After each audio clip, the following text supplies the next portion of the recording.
Welcome to the Tango with Kyle Ridley. Thank you all for joining me as we move through July and this heat wave and these wildfires and everything crazy going on in the world. But we try to find some hope and peace along the way, as we do here on the Tangle. Another fantastic guest for you today. I am a newer fan of his. I did not know much about him until I did all my research, but that's one of the benefits of this show. I get to reach out to people that I love and admire and get to speak with them. And then sometimes people come to me and I get to read about them and learn about them and immerse myself in them. And this is one of them. And his name is JORDY. This is his fourth album that he just released. It's called In Retrospect.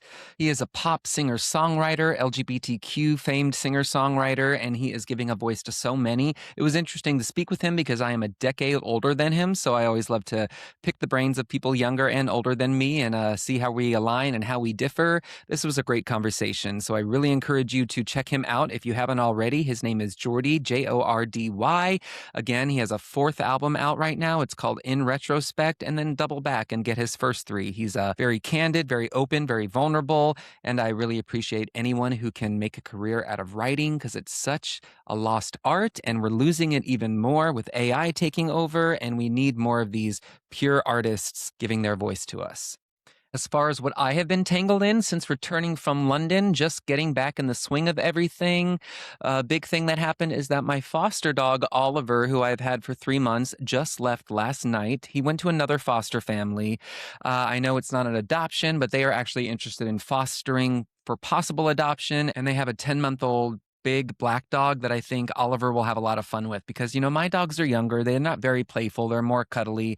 And I wanted him to experience some new people and some new dogs to play with and hopefully find a forever home because I love him dearly, but he was just getting very attached. And then, I'm getting attached as well. So he's out of the house for now, but I've already offered to pet sit as needed and take him back if things don't work out. But, I always will have plenty of dogs around me, including this weekend where things are really busy as I do some boarding on the side. I have 3 dogs coming this weekend, in addition to 3 of my own. So it could be a 6-dog weekend. But I love those. Very special. It's always busy in the summer, and I am here for it.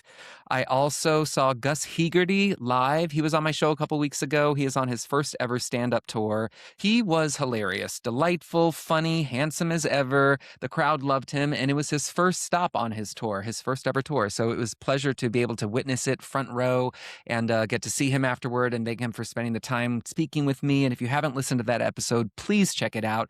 Follow him on TikTok, Instagram. He is so funny. Singular voice.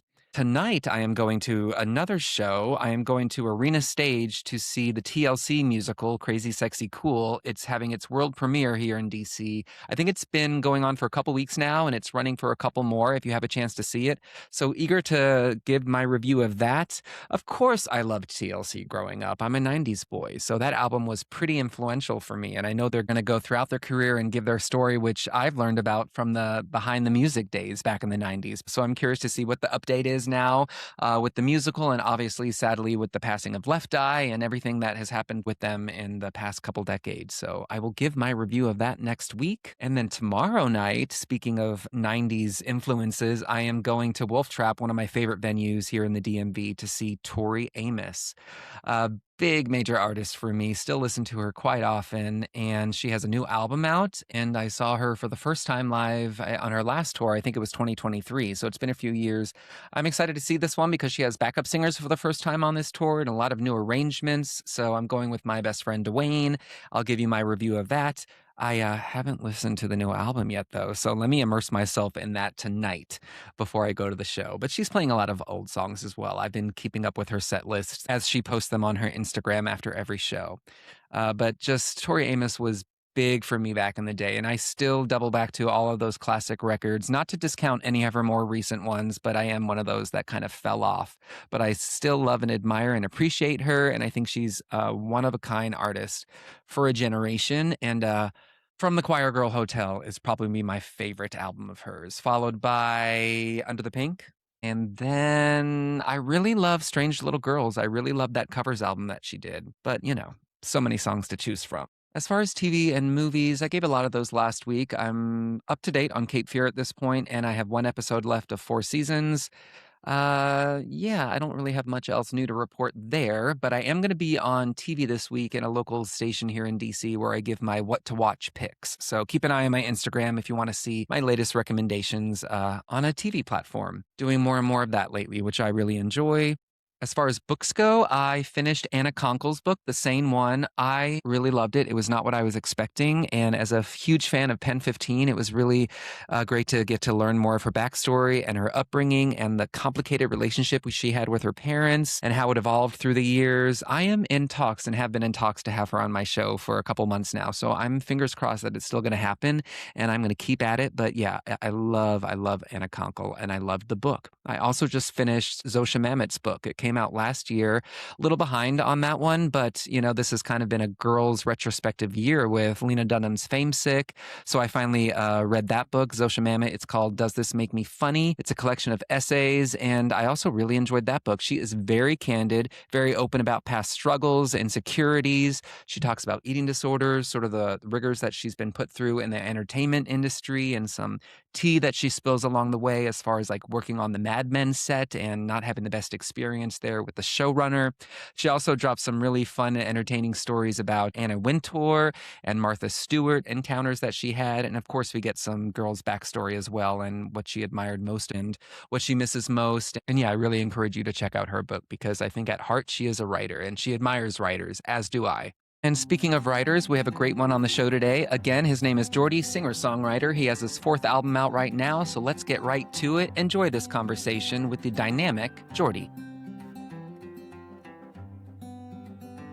In retrospect, your 4th full-length album comes out soon. By the time this comes out, it'll already have been. But it's the follow-up to Sex with Myself. So I'm curious, sum up the similarities and differences between where you were with that last album and where you are today. That's a good question. Um, I feel like in terms of like similarities, I feel like it's always me.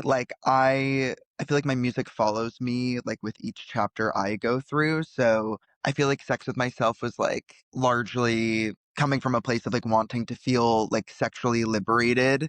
And I guess this album also feels like liberation, but maybe not as sexual, but maybe more mentally. I think that, I was coming into like a different part of myself for the last record, and I feel like that's kind of happening again for this album. Except this one, is a little more of an homage to my roots, a lot of like pop rock influences. And it was my turning 30 record, and I feel like a lot has changed since that new chapter has begun as well. So, yeah, And you're 31 at this point? I'm 31 now. Yeah. Awesome. So we are a decade apart, which, makes me millennial, you Gen Z. So that's always a bit fascinating to me. So we'll pick each other's brains about that. But speaking of your upbringing, before we go back to the album, you grew up in Illinois. So how would you describe your childhood, your household? Was it music filled? Was it fun? Was it supportive? Was it Midwest repression? I think, I mean, it was mostly really great. I grew up in Northbrook, Illinois, which is like 30 minutes north of Chicago. In terms of like coming out, I I was definitely bullied really bad in middle school, and like I feel like middle school kind of sucks for everyone, but like in particular, that was when school was probably the hardest for me.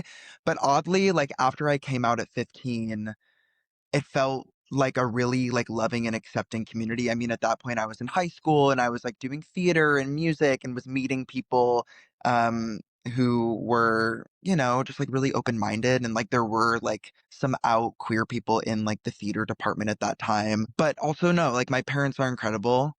I'm a middle child. I have an older brother and a younger sister, and they're both also incredible. My sister's queer too. So I am super grateful for my family. I think, like no family is perfect. There were its hurdles and its ups and downs. But I feel really grateful for like where I grew up. It was a great place to grow up, especially coming out at a young age. Yeah, 15 is pretty young. I was 16 or 17, but my coming out was like late 90s, early 2000s. So you're in the early 2010s about. So you are at the height or, internet is all around. So when I came out, it was just, a couple chat rooms available and it was just the dawn of it. So were you full-fledged learning about your sexuality online? 100%. Totally. I've actually been, like, writing a lot. I don't know if it's, like, essays or chapters, we're kinda figuring it out, but I've been writing a lot about my experience as a kid and, like, coming to terms with my sexuality just because yeah, like, there was a lot I was taught in school that we're all taught in school, especially, like, sex education.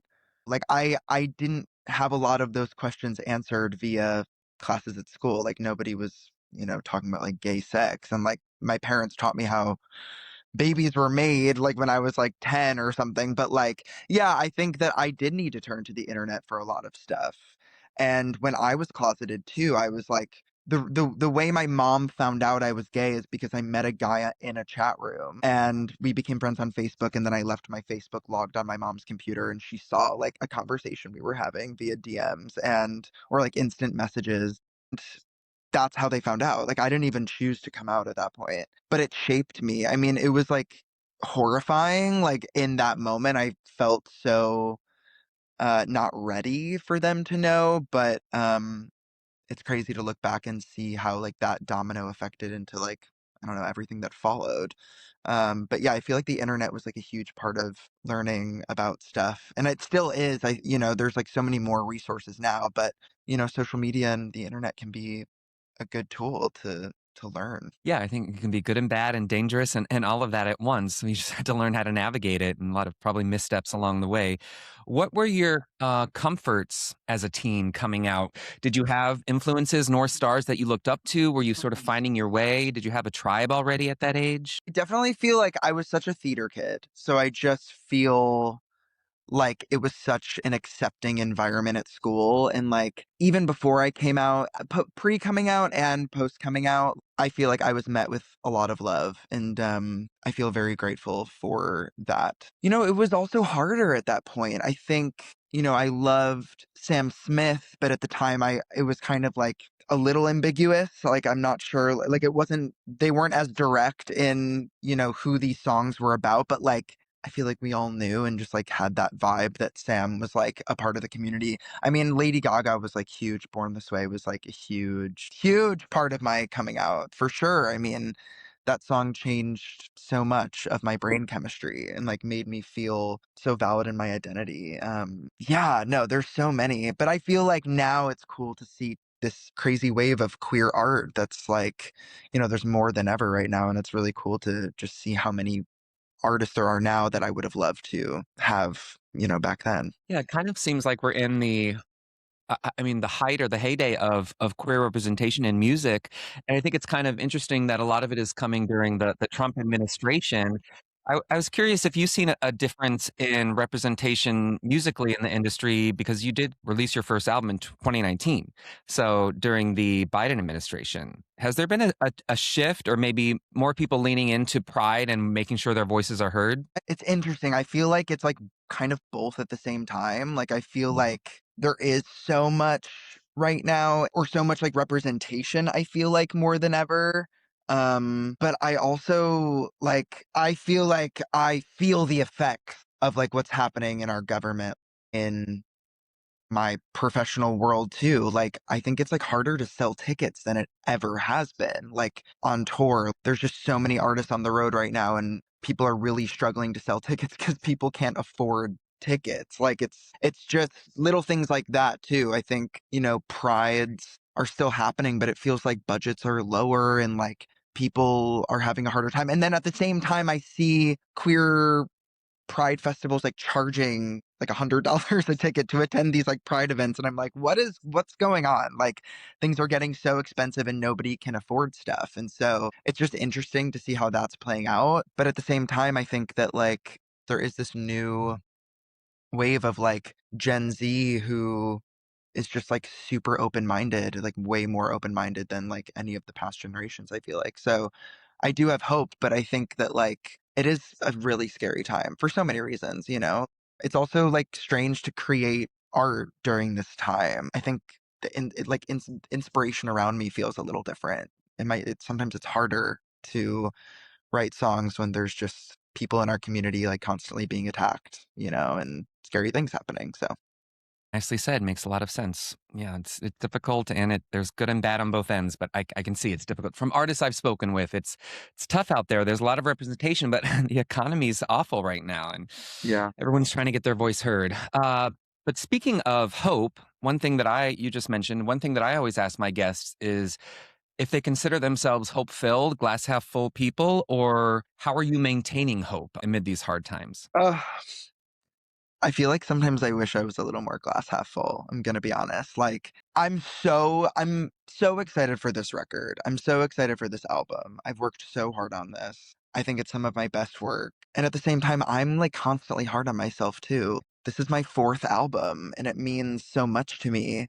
Yeah, I'm also 31 now and I feel like I'm not as delusional as I was in my early 20s when I first moved to LA and I was like way more willing to not have boundaries back then. And I feel like as you get older, you like, I don't know, like I have more boundaries now as an artist. But at the same time, I feel like more at peace than I feel I've been like that I've ever been. Like, coming up on social media kind of alters your brain to look for high numbers and like virality in association with like good art. And so I think for a long time, mentally, I just was like not well because I would be like posting stuff. And if something did really great, it was like this crazy high. And then post another thing and it doesn't. And it's like this crazy low, like, oh no, I'm a failure. Like, this is just bad. And I think at this point, I've just grown a little bit and I'm like reading more than I ever have been in my entire life and spending more quality time with people I love. And I think I've just accepted that there are greater things in life than high numbers and like ticket sales. And as much as I like continue to strive for all of the big things, it's tough. It's tough. And I want to be happy always, no matter what.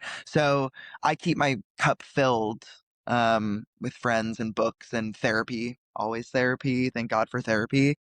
But I'm not gonna lie and say I'm always a glass half full kind of guy. Like I think it comes in waves. I understand that. It kind of makes me think of Lizzo talking recently about the algorithm, and some people become slaves and obsessed with the algorithm. It's a lot to process, I think, and to keep up with if you're on social media and worried about numbers and getting stuff heard, because that is just it's a big element of your job. Totally. So you have to Yeah. release it at times. You have to release it. You also, speaking of North Stars, I heard that you really loved Hilary Duff growing up, and she was kind of part of making this new record as far as being reflective and nostalgia. So why did you want to reflect more now with this record than previous and return to maybe your youth and music that you listened to? I just feel well, one, yes, I love Hilary Duff, was a huge fan growing up and still am a huge fan. I love her new project. I think it's incredible. But like yeah, Metamorphosis was my favorite album. I had the poster next to my bed. I would kiss it before I went to sleep every night. Like just, was very deep in the Hillary fandom. Um I think coming out of Sex with Myself, I toured that record. And like after the tour, I kind of had this moment where I realized that a lot of my live show has always been kind of like more rock instead of like me with dancers. Like I always love having me and my drummer and my guitar player and like creating that like live kind of feel. And so I was translating a lot of those dancey, sexy songs to this kind of like live rockier version. And I don't know, on my first couple of records, I was always kind of dabbling in like pop rock stuff. Like there's definitely a couple songs on each of those projects where you get that nostalgic feel. I think my second album, Boy, for a long time, I thought was like honoring my inner child, and the music was following a lot of that inner child work I was doing at the time. I think sonically coming into this album, especially after like that tour and like realizing that a lot of the music was leaning rock, I think I just was like, I've always sprinkled it throughout my albums, but this time around, I really want to chase it and lean into it because that's really what I loved as a kid and it's what I was raised on. And I also just feel like I've been so inspired by like this new wave of like nostalgia, like Y2K pop rock type sounds. Like there's this band After that I'm obsessed with. Their music is so cool and it's very reminiscent of that era. And I just wanted to like lean into it and really feed that part of myself that just loves that sound. So, yeah, it just kind of happened really naturally. And, the whole time I was listening to a lot of, yeah, Hillary and Michelle Branch and a lot of that stuff I grew up on. Avril Lavigne, I was listening to a lot when making this record. I feel like my songs Dumb and I Still Do were like very Avril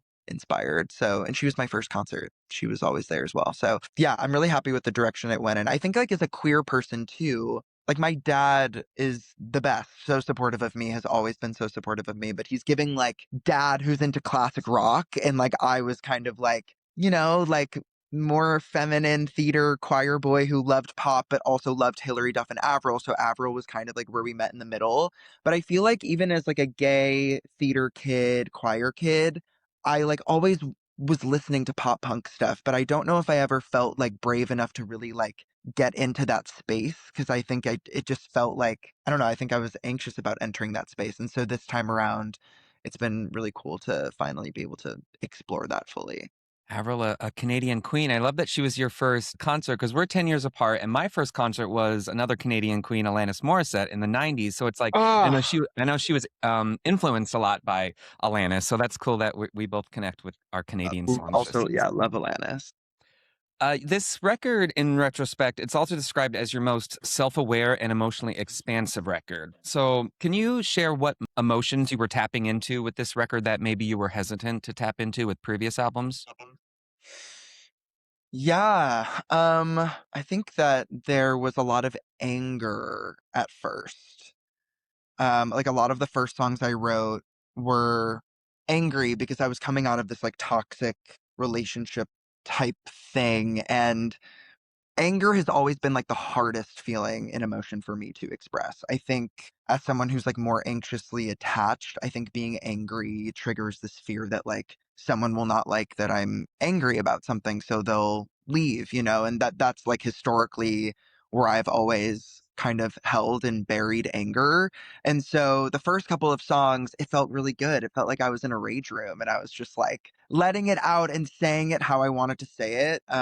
It felt very good and cathartic. And I think I haven't really been as angry on my other projects. Like, there's been little songs that are really like fuck you anthems before writing Coulda Not and Bad Sex and God Complex. So those first songs were really angry.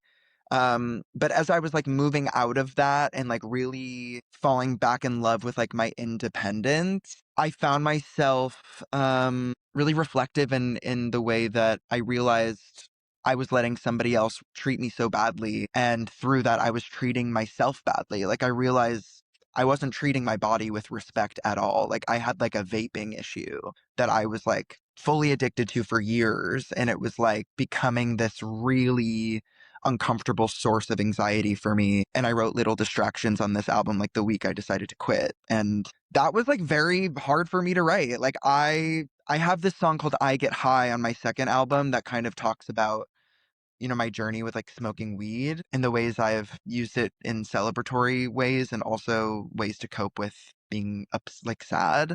But this time around, I don't know. I was just very, it's always scary admitting to having an addiction. Like, I was addicted to it and I wanted to make a change. And I wanted to make a song for all of us who have those little vices that distract us from confronting the actual issue at hand. And for me, it was like, it represented more than just like a nicotine addiction.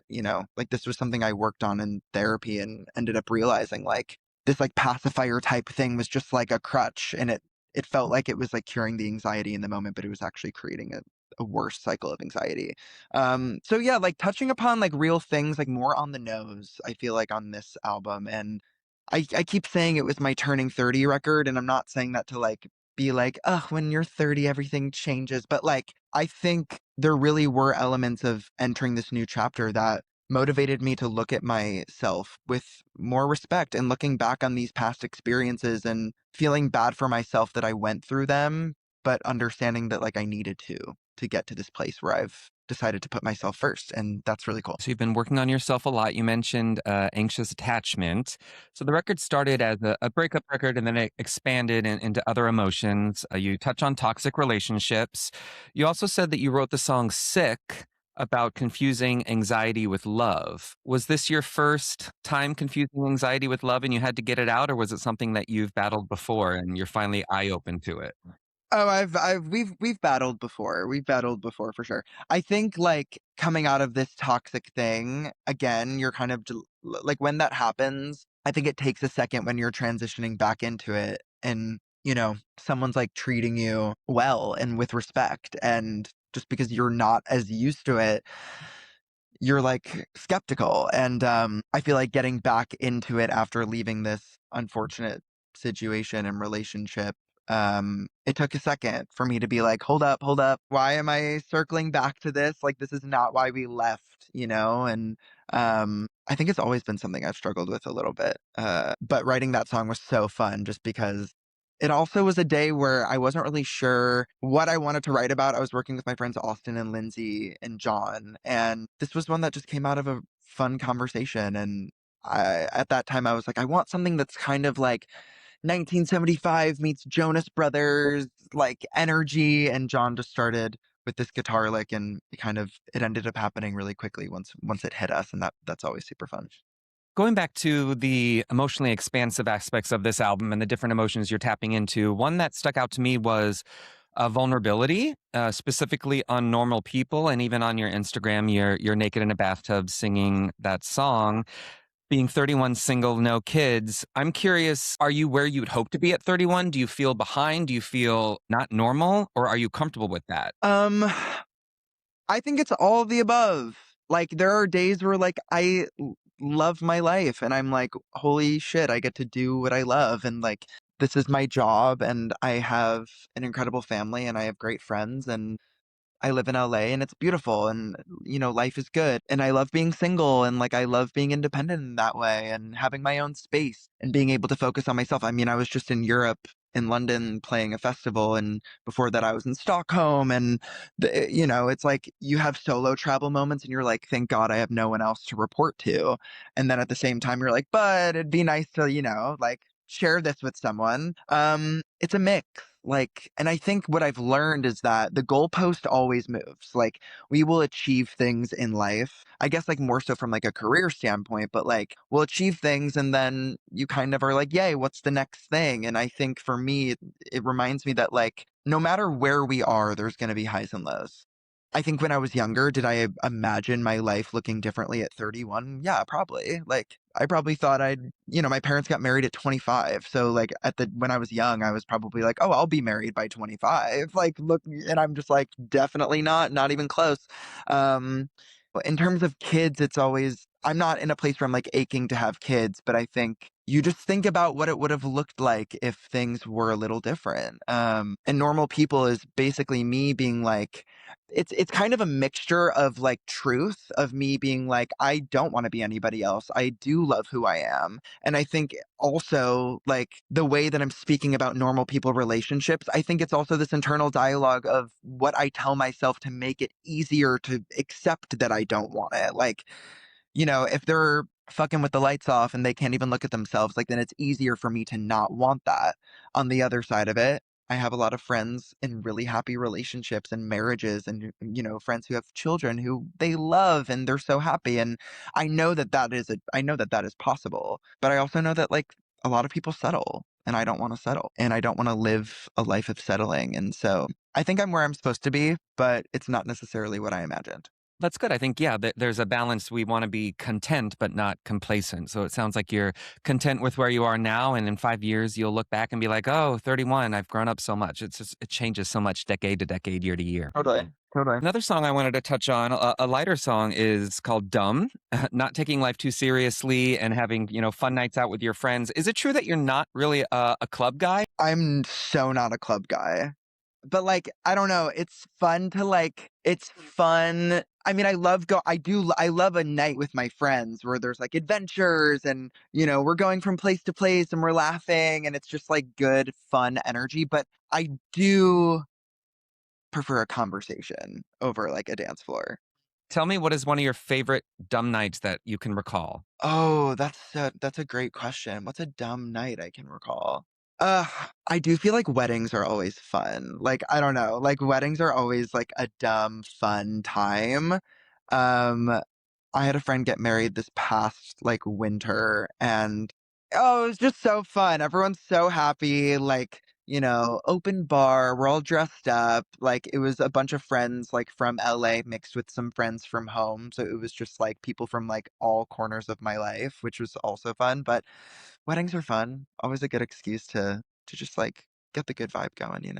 Leads me to Cool Boy. Do you feel coolest right now at this 31 age? Have you felt cooler? Is Cool Boy like just a state of being that you wake up feeling? And have you learned to feel cool? Sometimes I feel cool, but I think sometimes I just really don't. And that's also been a kind of a thing my entire life too. Like I think like the bullying was so bad in middle school. It just made me feel so uncool and I've just like carried that with me my entire life. Like it's crazy because, like I'm an artist, I go on tour and like I have these incredible fans who think I'm probably like a little cool and I can like look at myself and be like, "Jordy, like you're cool. Like what the hell? Like you're cool." But I think especially in like the LA space, like there's a lot of rooms that I've walked into where I don't feel cool and I get insecure and like that young version of me kind of like pops out. Also at the same time, I feel like the actually cool people don't think they're cool. People who think they're cool are not cool. But that was also yeah, that's always like a fun world for me to explore because that's just true. That's the core of me. Don't always feel cool. None of us do, none of us should. But that leads me back to, being bullied as a child and being insecure. Is that when writing came into play? Did it start with lyrics or did it start with journaling and just getting your thoughts out? Take me through that. Honestly, I was like so focused on singing and just like doing a cappella and choir and theater. Like that was like always my focus as a kid. But when I was graduating school and when I decided to move to LA, I mean, a big part of that was like, I really want to learn how to write like songs. Like when I was growing up, I was writing and I did write songs in college. Like I had like a little college EP that I did. And that was like the first time I was putting out like original music. But it took me into like moving to LA changed everything for me. This was like almost 10 years ago now, but I moved in with a songwriter who had been here, who had grown up here. And he was like a huge part of like my journey, like finding, what kinds of songs I want to be writing and like what kind of writer I am. And um, after I put out my first single, I also had this like opportunity to go to Stockholm because like that single was like performing well on Spotify and I met someone who like brought me out there and I was doing like sessions in Sweden and that was like it felt like study abroad. Like I was like learning so much from these like insanely talented people. And just like in the session grind every day in LA, like I was cold messaging people, cold emailing people, asking who would write, who would write, who would write. Yeah, would like go to my job and then do a session after and, wake up, repeat. And I just like learned a lot when I moved to LA about writing, and I learned also to trust my instincts because I've always been such a musical type of person, and melodies have always come like super naturally to me. And I think being in the room with people who were so great was a mixture of like learning from them and also them looking at me being like, you have good ideas, like trust yourself as a writer. So the writing and lyrics like really, really started for me when I moved to LA, but I did definitely dabble as a kid. I just never took myself as seriously lyrically. And now I feel like, I've been doing it for a while. So it feels like innate now, but it took a second. Is it still your number one go-to as far as releasing? Do you write all the time or is it comes in waves for each record? Comes in waves. Yeah. I feel like I'm a big believer on the like, you have to live to write. Like you have to let songs breathe and live and like feel. I feel like I could be writing all the time and like writing songs that like aren't necessarily like from the heart. I could be writing for like sync stuff or pitch stuff or, with other artists. I do really enjoy writing with other artists and for other artists. But yeah, I like taking a little time in between. I think it's important. How about your family's reaction? Because you're not one to hold back, and we just look at some of your song titles like "Sex with Myself" or "Bad Sex" or "Can You Host." Are they totally open arms with everything that you're saying, or is there a little hesitancy, like, "Ooh, my friends, I don't want to show that to my friends"? Oh no, no. My mom's reposting that shit. She is like on the repost, on the retweet, posting on Facebook. Like my family is so proud. So proud. And I feel very lucky that I've been able to explore myself in all ways, and they have always, jumped on board, and they're coming to shows and they're traveling with me every now and then, and they are the best. I'm really grateful, truly. It's beautiful. I wanted to talk about one more song, I Still Do, which is about, holding on to past love and not being able to let go. That you mentioned anxious attachment. I was wondering what your love language is, and then if you could just talk about that song a bit more in deciding to process all that on paper. Ooh, yes, I would say my love languages are quality time and physical touch. I love quality time. Like, I'm a big like, even when it comes to, like, friends, I'm like, I love having, like, the one-on-one catch-up conversation, like, go deep with it. Like, that's always, like, how I love to receive and give love. Romantically, I like physical touch. Like, I think for a long time, uh, I was like uneducated in what like physical touch meant in a love language. Like in my mind, I was like, oh, like that's like physical, like sex in a relationship. Like that's important to you. But to me, obviously, it's so different. And love, physical touch to me is just like like the holding hands and like little scratches on the neck or the shoulder, like just like if you're out and like doing a little like hand touch, like I think those are just moments where it's like, hey, I'm thinking about you, I'm here with you, like I love that. That's always really sweet. Um, I still do. I feel like is kind of the moment on the record where I'm like, look, I am growing and I've grown and I'm in such a different place now than I ever have been in terms of like loving being alone, like truly. Like I think on my first couple of albums, like I really, really, really, really wanted a boyfriend so bad. And you can very much tell from like what I was writing about that I really wanted a a person to like validate the things I couldn't validate within myself. And I feel like I'm in a different place. But at the same time, sometimes I do want someone to want me and I want someone to love me and I want someone to like desire me. And like I still do. Like I still feel that sometimes. And I think that that's just what it means to be human. Like it's just everything comes in seasons and there are good days and bad days. And, that song was actually like inspired by someone in the industry who at the time I was feeling like really let down by. And I felt like I wanted to be validated by this person so much and I wanted them to like listen to the music and like really just tell me that like yes, like you're on the right track, like you're doing it, like this is the vibe for the next album. And I felt really invalidated and really upset by like the relationship and I was like why do I want their approval so bad? Like why do I crave the approval? And then even in verse 2, it's like, I say, I'll shave my head, feel more like a man, I'll lower my voice, I'll do what I can. Like, I think it's also like, yeah, even at 31, I'm still code switching sometimes. I think we all do as queer people. Like, you walk into rooms and it's new and you code switch. And I just wanted to make people feel okay that, like, even in healing and even in growing, you can still have vulnerable moments and you can still be a person, with needs and wants and desires, and that's valid too. Yeah, I don't think get rid of those desires or the need and want for love. So are you still seeking? I know you've been inspired by some apps in the past writing. Are you still on all the apps? I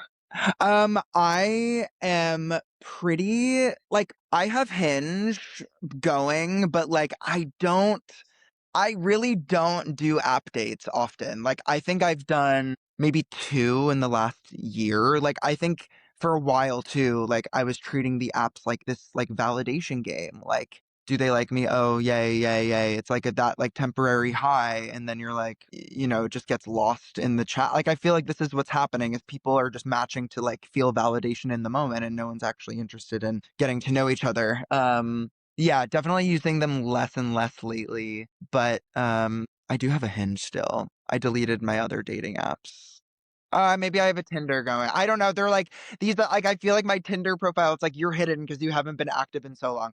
Um, but like I still am like trying to meet people out and about, and like that's always fun. In And then person, for sure.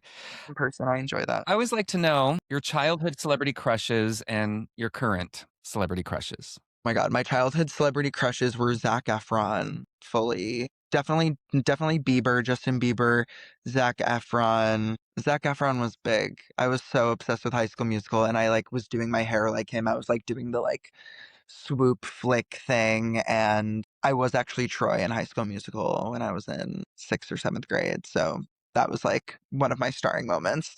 I loved him. Yeah, he was like my heartthrob. My celebrity crush now, that's also a good question. Dylan Efron? Dylan Dylan is a cutie. I'm trying to think. Well, I don't know. Well, actually, this is like I guess kind of a crush, but I just saw Obsession like a couple weeks ago, and the lead actor Michael, I forget his last name. I believe he's also queer. So cute, even though he's the villain. If you haven't seen Obsession, you should go. He's terrible. I mean, like the character's terrible, but he's super cute, and I was definitely like crushing after that movie. Who else is like really beautiful? There's so many beautiful people. Looks like his name is Michael Johnston. Michael Johnston. Yeah, he's Okay, super he's cute. 30. I know, like I don't know. Maybe I should slide in the DMs. I don't know. You could get in there. Yeah. Okay, perfect. All right. So this show, The Tangle, I ask all my guests, what are you currently tangled in that you're loving, binge watching, immersing yourself in, anything that you're loving? And then what's something frustrating that you're currently working to get untangled from? Ooh. Well, I'm always tangled in a book.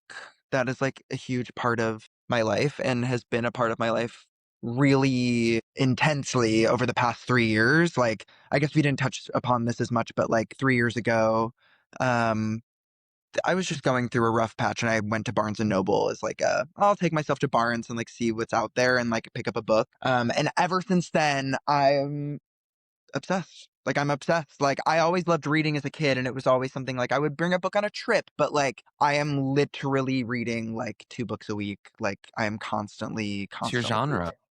I'm obsessed with thrillers. Like I love mystery thrillers, but at least a couple times a month I'll throw in like a literary fiction or like a historical fiction. I'm not as big I don't really read fantasy and I don't read a ton of sci-fi. Um but love historical fiction, lit fic, love a thriller, like love a twisty, fast-paced, edge of your seat type book. And it's just gotten me off of my phone and it's so good for me. I just finished Lisa Jewell, who is like a very well-known thriller author. She's incredible. She just put out a new book called It Could Have Been Her, and I just finished that this morning and I did enjoy it. Um and basically, I need to figure out what my next book is like today. So I need to figure that out. I should probably read something that's already on my shelf and not go and buy a book because I need to ban myself from buying more books because it's bad. Um, Something I want to be untangled from. I fractured my elbow in London a couple weeks ago. I was in a scooter accident and I fell off a scooter and it really sucked and it was really painful and I hairline fractured my elbow and I'm like still in pain and my wrist is in pain and I would like to be untangled from that. Like I'm annoyed at it. I'd like to get untangled from that as well. Sorry about that. So what does the rest of your 2026 look like? Are you going to be touring? Are you going to be traveling, promoting all year long? Yeah, we're figuring out how much of a tour I'll be able to do. I think just like figuring out the finances of it all, but like I'm crossing my fingers that I will be able to do some headline shows to promote the record. That is my goal always. I'd love to get to Europe. I'd love to get to Asia. Like there are a lot of places I'd love to take the album live. I'm playing Market Days in Chicago on August 9th, and I'm really excited about that just because I grew up outside of Chicago. Market Days is kind of like just one of the great pride events in the city, and really excited for that. That's going to be super fun. Um, and a little bit of travel going back to the Midwest in July to see some friends. Maybe do a little writing. I think I'm going to start dabbling into seeing whatever is next. Full plate. So the album In Retrospect is available now. Is there a favorite song on the album or is that too hard to choose? Ugh, it is hard to choose. Was Um, there one that was hardest to write? I would say Little Distractions. I really do love that song. I think it like is it's relatable. I think a lot of people might need to hear it, so I love that one. Well, Jordy, I really appreciate your time. It was great to get to know you a bit. Thanks for chatting with me. I appreciate you. Thank you, Jordy. Make sure to check out his new album, In Retrospect. Keep an eye on his Instagram and his website to see where he ends up on tour as he supports the new songs, and always looking forward to seeing what's next with him. Now, Tangled in Song. What song am I tangled in? So, a couple days ago, I don't know what made me think of this song, but I had to quickly go look it up and re listen to it because I was obsessed with this song when it came out in, I think, 2002. I was in 11th grade, maybe 12th grade of high school, and I'm speaking about Faith Hill, and the song is Cry. It was a huge hit for her. It really showcases her powerhouse vocals and what she's capable of. And so after listening to this song and reminiscing and getting nostalgic, of course I had to do a deep dive into Faith Hill because I've kept up with her a bit over the years, but the big story is that she has not released an album of new material, a solo album, since 2005. 21 years. And she was the biggest thing in country music for a long time. I mean, just look at her greatest hits. I always find it really interesting when someone takes a huge long break or just decides, you know what, I'm done with the industry. I'm done releasing albums. I'm finished with that aspect. Not that she's disappeared at all. She's gone on tour with her husband, Tim McGraw. She released a Christmas album almost 20 years ago. And she also released a duet album with Tim McGraw many years ago. But as far as like those solo albums that captivated the 90s and early 2000s, she stopped after 2005. And she was only like 37, 38 at that time. I find it to be a baller move, but always curious why. And, you know, I read a little bit about, and she does have an album that she recorded in like 2010, 2011 that just never got released. And I'm sure it was of her own choosing. She probably wasn't ready to go back into the limelight, or maybe wasn't super happy with the end product. And also, she's mentioned that it just is a big undertaking to support an album, go out on tour. You have to fully be behind it. And yeah, she took a step back, focused on motherhood. I know she's also had a lot of health issues in recent years with surgeries, and she did some acting a couple years ago with that Yellowstone spinoff, 1883. But I'm ready for some Faith Hill. She's 58 at this point. I look at Shania Twain right now, dancing across stadiums all around the world and doing her Vegas residency. And so I'm holding out hope that Faith Hill will return and give us a comeback album if she chooses. If she doesn't, you know, great for her. I admire and respect that, but I think the world could use a little faith. And especially if you want to go back into her catalog, give this beautiful song a listen, Cry. It still gives me chills 24 years later. It is off of her album Cry as well. And then she released one more album after that called Fireflies. Oh, Faith, I love you. I'm going to go listen to more of that right now. All right, everyone, enjoy your weekend. I will be back next week with another fantastic guest. Keep an eye on my Instagram. Just follow me at Kyle Ridley with an underscore. Please like and review this podcast if you so desire. I really desire that you do. It helps. And give me a follow. Send me a message. I always love to hear from you, and I'm not hearing from enough of you. All right, guys, you take care of yourselves. Love you, and I will see and speak with you soon.